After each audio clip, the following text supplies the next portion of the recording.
Hi, I'm Jenny from the plot, and this is my allotment. Welcome to my lady garden. Don't be fooled by the rocks that I got. I'm still Jenny from the block. Used to have a little, now I have a lot. No matter where I go, I know where I came from. I'm down to...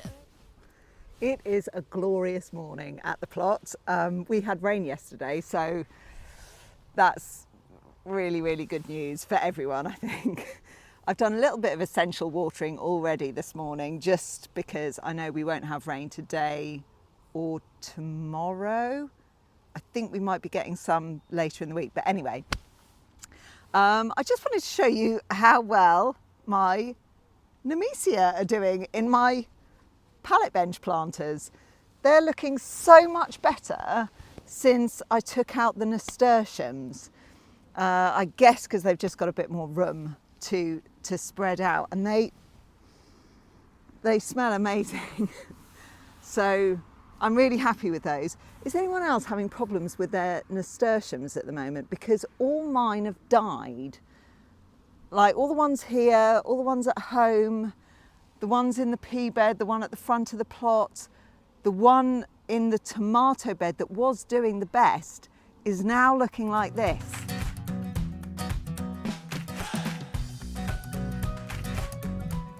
So what is that? Is that pests? Is that the heat? I don't know. Let me know.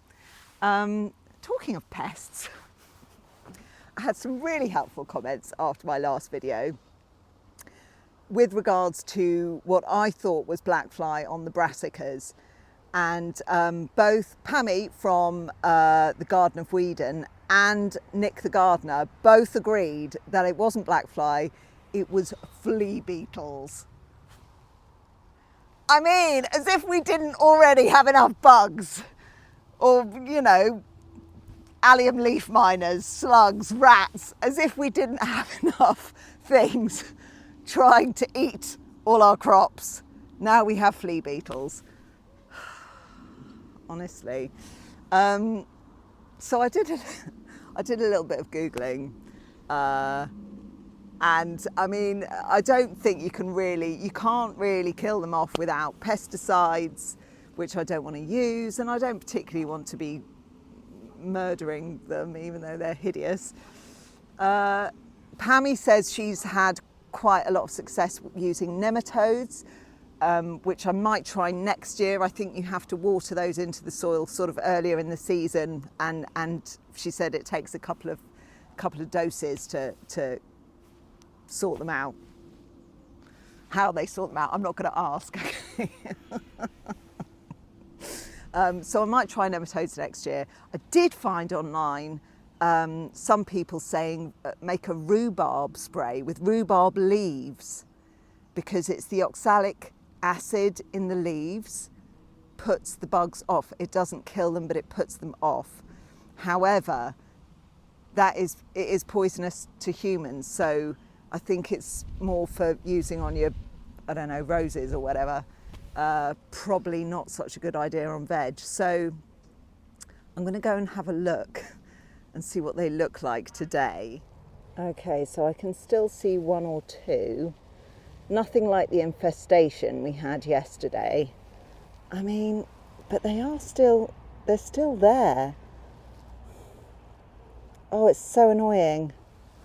What do I do? What do I do?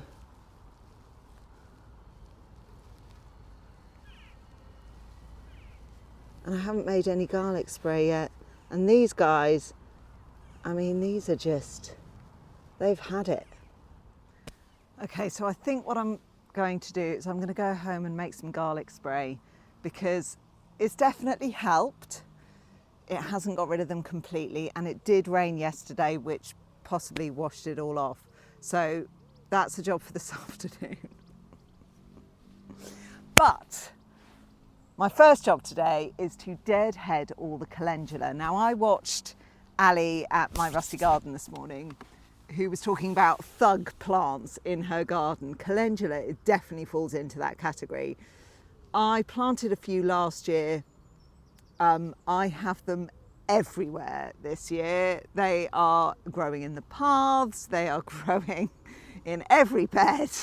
because they just self-seed so easily. So that's one of the reasons for deadheading, is not only to encourage more blooms, but also to stop those seeds from dropping and just causing havoc. So let's get on with that.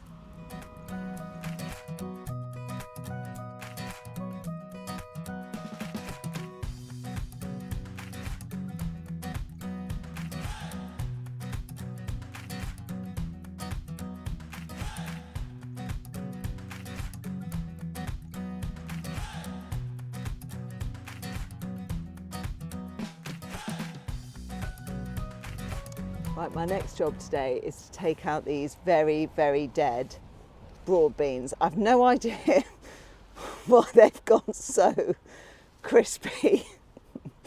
It literally looks like someone's taken a blowtorch to them. I'm pretty sure they haven't. I think the black fly got them really, really bad. There's still a few ladybirds on them. In fact, there's a lot of ladybirds around this year, loads, which is great. But they need to come up, the supports need to come up, the string needs to come up. I think I might reuse these canes while I'm here to support my little bush beans. I know they're not supposed to need support, but they're a wee bit floppy. So it's recycling, isn't it? We'll recycle some of this string to tie them in.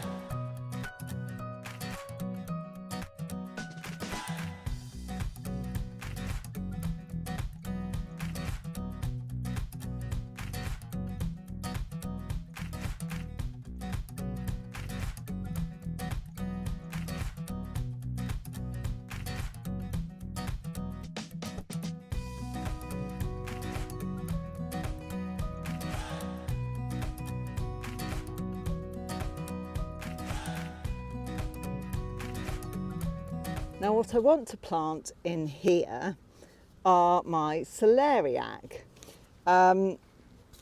These feel like they've taken absolutely forever to get to even this stage. And I'm not going to lie, some of them have been really badly damaged in the heat and the sun.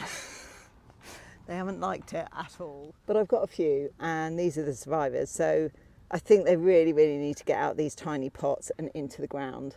So let's get them in. Come on, hurry, hurry.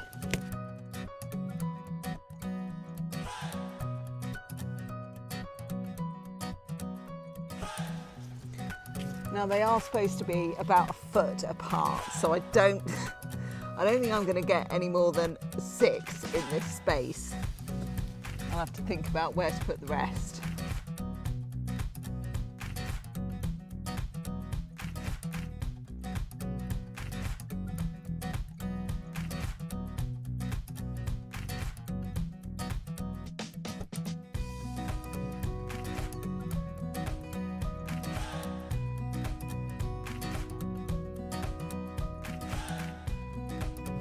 Right, I'm going to water them in, give them a good strulch, and decide where to put the rest of them.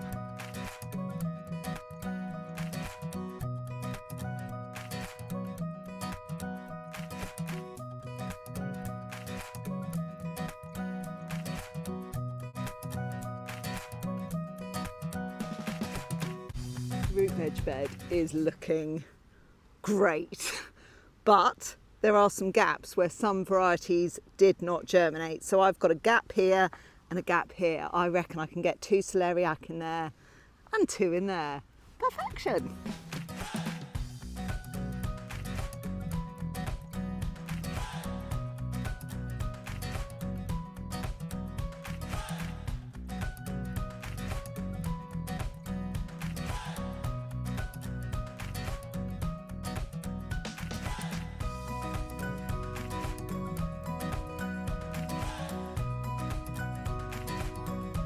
Okay, what are these? They're on a weed at the moment. If they are a lovely, helpful caterpillar that eats weeds, they're welcome to stay. Or is this something else I have to worry about? Let me know in the comments. Well, that is it from me for today. If you know what those stripy caterpillars are, please let me know, because I've got them everywhere. I've kind of been pottering around and weeding as I've been doing other jobs, and they're everywhere. They're everywhere. They're everywhere. I hope they're not another pest I have to worry about. Probably are. Probably are. But there we go. Is that the fun of it though? Is that the fun of it? Answers on a postcard. Anyway, I will see you in the next video. Take care. Bye.